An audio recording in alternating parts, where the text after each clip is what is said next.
जय मसीह के मित्रों, प्रभु यीशु मसीह के नाम में मैं आपका हार्दिक अभिनंदन करता हूं। आइए परमेश्वर के वचन पर मनन करने से पहले प्रार्थना करें।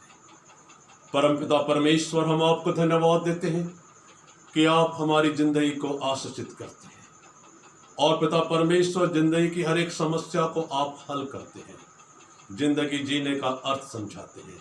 होने दीजिए पिता परमेश्वर कि आज जो आपके पवित्र वचन के द्वारा हम सीखना चाहते हैं, प्रचार करने वाले और सुनने वाले दोनों पर आपका अनुग्रह हो। प्रभु यीशु मसीह के उद्धारक नाम में इस प्रार्थना को मांगते हैं, आमीन। प्रभु यीशु मसीह ने यूहन्ना 10:10 में कहा, मैं इसलिए आया कि वे जीवन पाएं और बहुतायत से पाएं। और आज हम सीखने जा रहे हैं द लाइफ अबंडेंट, बहुतायत का जीवन प्रभु यीशु मसीह के द्वारा। जीवन परमेश्वर के द्वारा दिया गया सबसे उत्तम वरदान है और पिता परमेश्वर ने हमें इस संसार में किसी खास उद्देश्य के लिए भेजा है। यह हमें जानना बहुत जरूरी है और इस जीवन को हमको बड़े आशीषित ढंग से परमेश्वर की योजना के अनुसार जीना है और इसे आशीष का चैनल बनाना है, जरिया बनाना है। याद रखिए, जीवन की सबसे बड़ी सच्चाई है, जिंदगी एक ही बार मिलती है और उस एक बार के जीवन को हमें स्वयं के लिए, दूसरों के लिए आशीष का कारण बनाना है। जीवन अनमोल है। मैंने एक घर में एक पोस्टर में देखा, उसमें लिखा हुआ था, What you are is God's gift to you and what you become is your gift to God। तो परमेश्वर ने हमें जो दिया है वो एक आशीष है, वरदान है, गिफ्ट है। और हम जो जीवन में बनते हैं परमेश्वर के अनुग्रह में, हम परमेश्वर को एक भेंट चढ़ाते हैं। हमें जीवन के अर्थ को समझना बहुत जरूरी है, इसे बर्बाद नहीं होने देना है। और आज संसार में पूर्व काल से लेकर आज तक बहुत से लोगों ने इस जीवन को बर्बाद कर दिया, कभी लालच के वश में, कभी दुश्मनी के कारण, कभी धूर्तता के कारण, कभी लड़ाई झगड़े में। ये जीवन जो परमेश्वर प्रदत्त अनमोल गिफ्ट है उसे बर्बाद कर दिया।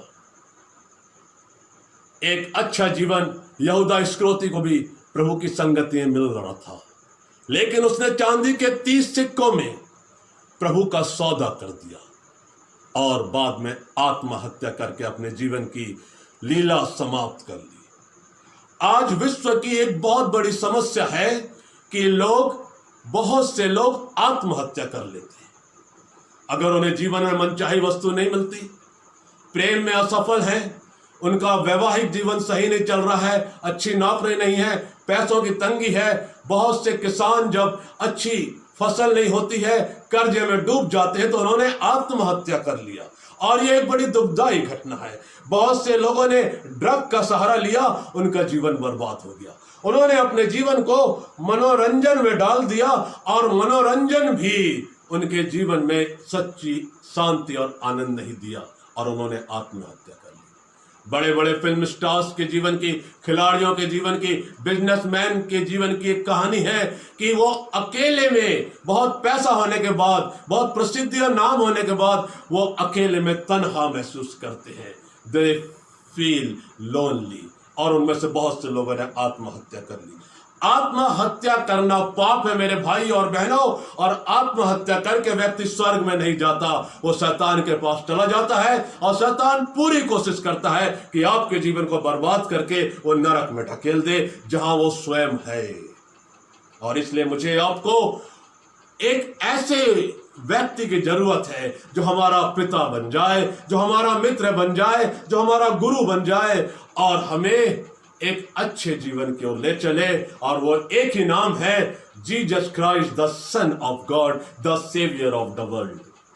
अगर हम प्रभु यीशु मसीह की शिक्षाओं को अपने जीवन में उतार लें, उसके कदमों पर चले, तो कितना ही बड़ा संघर्ष हो, कितनी बड़ी समस्या हो, मृत्यु के सामने हम खड़े हो, वो हमें बचाने की सामर्थ्य रखता है। और इस पृथ्वी पर करोड़ों लोगों ने यीशु मसीह को स्वीकार किया और वो बचाए गए। उन्होंने आत्महत्या का विचार त्याग दिया, वो बचाए गए। उनके जीवन का पिछला हिस्सा बड़ा खराब था, लेकिन जब वो प्रभु के चरणों में आए, प्रभु की शिक्षाओं ग्रहण किया, उसे अपना उद्धारकर्ता करके ग्रहण किया, वो बचाए गए। सामरी स्त्री का जीवन बदल गया। जो स्त्री पापिनी कहलाती थी उसका जीवन बदल गया, क्योंकि प्रभु से उन्होंने जीवन का वरदान पाया, एक नया जीवन पाया। प्रभु यीशु मसीह की शिक्षाओं में हम देखेंगे कि कौन लोग उनके पास आते थे। बीमार, तिरस्कृत, पापी, चुंगी लेने वाले, निराश और दुष्ट आत्माग्रस्त लोग। एक स्त्री अपनी बेटी को लेकर आई, दुष्ट आत्मा उसे सता रहा था और प्रभु ने उसके विश्वास की परख को जानने के लिए कहा कि मुझे इस्राएल की भेड़ों की चिंता है। उसने बड़े आदर से कहा, प्रभु लेकिन स्वामी की मेज से जो चूर-चार गिरते हैं वो भी तो लोग बटोर कर खाते हैं। तब प्रभु ने उसे आशीष देकर कहा, जा, तेरे विश्वास के अनुसार तेरी बेटी चंगी हो गई। और जब वो घर लौट कर आती, उसकी बेटी को चंगा पाती है। हमारा प्रभु कितनी बड़ी जीवन की समस्या है उससे बाहर निकालने वाला प्रभु है। इसलिए आनंदित हो जाएं, मगन हो जाएं, क्योंकि वो अनंत जीवन देने वाला परमेश्वर है। 3 प्रकार के जीवनों के बारे में हम देखते हैं। पहला सांसारिक जीवन, दूसरा आत्मिक जीवन और तीसरा अनंत जीवन। The worldly life, spiritual life and eternal life. और इस संसार में रहकर भी जब हम प्रभु यीशु मसीह को स्वीकार कर लेते हैं, मेरे प्रियो, वो हमें आत्मिक आशीषों से भर देता है और हम अनंत जीवन की राह पर चल पड़ते हैं। यूहन्ना 6:68 में एक बड़ी खास बात है। बहुत से लोग प्रभु यीशु मसीह की शिक्षाओं से सहमत नहीं हुए और बहुत से लोग उल्टे पैर फिर गए। तब उन्होंने शिष्यों से भी कहा कि क्या तुम भी मुझे छोड़कर चले जाना चाहते हो? तब पतरस ने एक बड़ा ऐतिहासिक महावाक्य कहा। उसने कहा, प्रभु तुझे छोड़ हम कहां जाएं, जीवन की बातें तो तेरे ही पास है। यहां ये शब्द अंडरलाइन है, तेरे ही पास है, अर्थात केवल प्रभु यीशु मसीह के पास जीवन की, असली जीवन की, शांतिमय जीवन की, आशीषमय जीवन की बातें हैं, समाचार है, गुड न्यूज है। और वो सारे संसार को देना चाहता है कि जो लोग उस पर विश्वास करें वो अनंत जीवन पाएं। लूका में, यूहन्ना में, मत्ती, मरकुस में से बहुत से आश्चर्य कम है जो प्रभु यीशु मसीह ने लोगों के जीवन में किए हैं। एक स्त्री को 12 वर्ष से लहू बहने का रोग था, लेकिन उस पर उसको विश्वास था। वो बहुत सा पैसा अपना यहां वहां खर्च कर चुकी थी इलाज में वैद्यों के पास, लेकिन जब उसने प्रभु के बारे में सुना, उसने कहा, यदि मैं उसके वस्त्र को छू लूंगी तो चंगी हो जाऊंगी। वो प्रभु के पास आई, उसके वस्त्र के किनारे को छुआ और वो चंगी हो गई। वो विश्वास यदि मेरे और आपके पास है कि हम प्रभु को बस छू लें, हम उसको एक कदमों के पास आ जाए, मेरे प्रियो, वो आपको कभी नहीं छोड़ेगा, क्योंकि वो प्रॉमिसिंग गॉड है। और जो प्रतिज्ञा करता है वहां वो उपस्थित होता है अपने वायदे के अनुसार। और जो लोग उससे रो रो कर गिड़गिड़ा कर प्रार्थना करते हैं, वो उनकी प्रार्थनाओं को सुनता है, काम धरता है और फिर उनके जीवन को ट्रांसफॉर्म कर देता है, बदल देता है।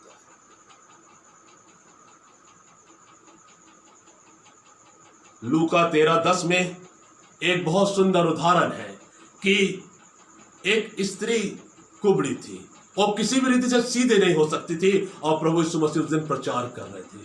वो स्त्री प्रभु को देख रही थी। प्रभु ने उसकी ओर देखकर कहा, हे नारी, तू अपनी दुर्बलता से छूट गई। और उसी समय उसका कुबड़ापन जाता रहा। लोगों ने कहा कि सब्त के दिन चंगाई नहीं करना चाहिए, लेकिन प्रभु ने कहा, क्या सब्त के दिन तुम अपने जानवर को थान में जो जगह है वहां से निकालकर पानी पिलाने नहीं ले जाते, भोजन नहीं कराते? मेरे प्रियो, प्रभु यीशु मसीह ने उसे चंगाई दी और कहा, ये स्त्री को इस खास दिन, परमेश्वर के दिन, सब्त के दिन चंगाई प्राप्त करना जरूरी है, क्योंकि वो बड़ी आशा से आई है और इसे शैतान ने 18 वर्ष से बांध कर रखा था। ये इब्राहिम की पुत्री है और ये चंगी हो गई। Oh, what a blessed God and what a blessed life कितना आशीषित जीवन है। एक व्यक्ति आत्महत्या करने जा रहा था। वो घर पर अकेला था और उसने फांसी का फंदा लगाया और उस पर झूलने वाला था। अचानक उसी समय उसके फोन की घंटी बहुत तेजी से बजी। वो नीचे उतरा और सुना कि आवाज किसकी है, लेकिन वो आवाज बंद हो गई। वो फिर से फांसी का फंदा लगाने चला गया, लेकिन दोबारा उसी समय फिर घंटी बजी और उसने जाकर फोन उठाया तो वहां से आवाज आई, क्या आप मारिया बोल रहे हैं? बोले, मैं तो मारिया नहीं हूं, मेरा नाम तो स्मिथ है। अरे माफ कीजिए भाई साहब, क्योंकि मैं एक पास्टर हूं और मैं अपनी पत्नी मारिया को बताना चाह रहा हूं, धोखे से आपको नंबर लग गया। बोले, अच्छा हुआ आपने नंबर लगा दिया, मैं बड़ा परेशान था, मैं आत्महत्या करने जा रहा था। रेवरेंड, बोले आप रविवार को, ये मेरा चर्च का एड्रेस है, न्यू लाइफ चर्च, आओ और हम आपस में बातचीत करेंगे। वो रविवार को गया, उसने परमेश्वर के वचन को सुना और प्रभु के दास ने उससे मत्ती 11:28 की उत्पत्ति से शुरुआत करके बोला, हे सब परिश्रम करने वाले, बोझ से दबे लोगों, मेरे पास आओ, मैं तुम्हें विश्राम दूंगा। उसकी काउंसलिंग की गई, वो बचाया गया। प्रियो, उसका जीवन बच गया। अब वो एक सेव्ड लाइफ जी रहा था। प्रभु यीशु मसीह एक नया जीवन देने वाला परमेश्वर है। वो बहुतायत का जीवन देने वाला परमेश्वर है। वो नया जीवन बहुतायत की आशीषों से भरा होता है। वचन में लिखा यूहन्ना 10:10 में, चोर किसी और काम के लिए नहीं, केवल चोरी करने और घात करने आता है। मैं इसलिए आया कि तुम जीवन पाओ और बहुतायत का जीवन पाओ। यह जीवन पृथ्वी पर शांति का जीवन है। यह जीवन पृथ्वी पर प्रेम का जीवन है। यह जीवन एक रिलेशनशिप का, प्रभु के साथ संबंधों का जीवन है। और यह जीवन दूसरों के लिए जीने का जीवन है। जैसे प्रभु यीशु मसीह ने जगत को बचाने के लिए क्रूस पर अपने प्राणों का बलिदान कर दिया। वो अपना जीवन का अधिकांश समय दूसरों की सेवा में लगा दिए और हमारे लिए एक आदर्श नमूना छोड़ गए। उन्होंने वचन में लिखा है यूहन्ना 5:24 में, जो मेरी बातें सुनकर मेरे पीछे चलता है, अनंत जीवन उसका है। जो मेरे वचनों को सुनकर मेरे भेजने वाले पर विश्वास करता है, अनंत जीवन उसका है और उस पर दंड की आज्ञा नहीं होती, परंतु वो मृत्यु से पार होकर जीवन में प्रवेश कर चुका है।